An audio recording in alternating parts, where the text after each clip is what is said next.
कांग्रेस की सरकार हो या ममता बनर्जी की तृणमूल की सरकार हो, जब कभी मुस्लिम तबका को कुछ देने की बात आती है तो सरकार नज़रअंदाज कर जाती है।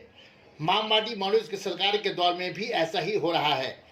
जहां ममता बनर्जी पूजा के दौरान हर पूजा पंडाल में 50,000 रुपए अनुदान देती नजर आती है, वहीं कलकत्ता यूनानी मेडिकल कॉलेज अस्पताल की बात जब आती है तो सौतेलापन का इजहार करती नजर आती हैं।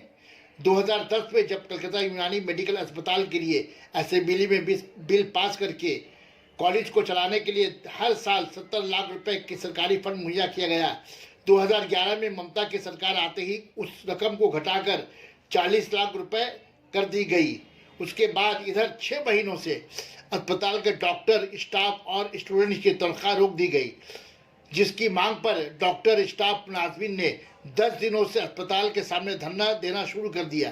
10 दिन के अंदर जब सरकार का कोई वफद उनकी बात सुनने नहीं पहुंचा तो उन्होंने अपनी आवाज़ ममता के कानों तक पहुंचाने के लिए आज कोलकाता के सड़कों पर निकल पड़े।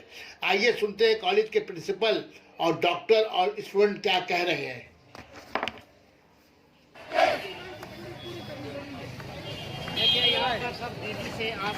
दस साल बिल पास होने के बाद भी अपनी यूनानी सरकारी क्यों नहीं? ममता बनर्जी जवाब दो, ममता बनर्जी जवाब दो।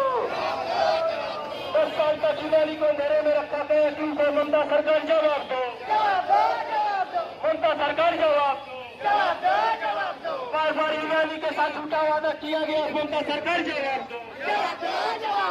2013 में वादा किया गया, अब तक तो पूरा हुआ क्यों नहीं? सुदीप बंदोपाध्याय जवाब दो, सुदीप बंदोपाध्याय जवाब दो, लैला बंदोपाध्याय जवाब दो, आसिफ बनर्जी जवाब दो, निर्मल माझी जवाब दो, सुदीप राय जवाब दो, लैला बंदोपाध्याय जवाब दो, सुदीप राय जवाब दो, ममता बनर्जी जवाब दो, ममता बनर्जी जवाब दो, ममता बनर्जी जवाब दो, केंद्र सरकार जवाब दो।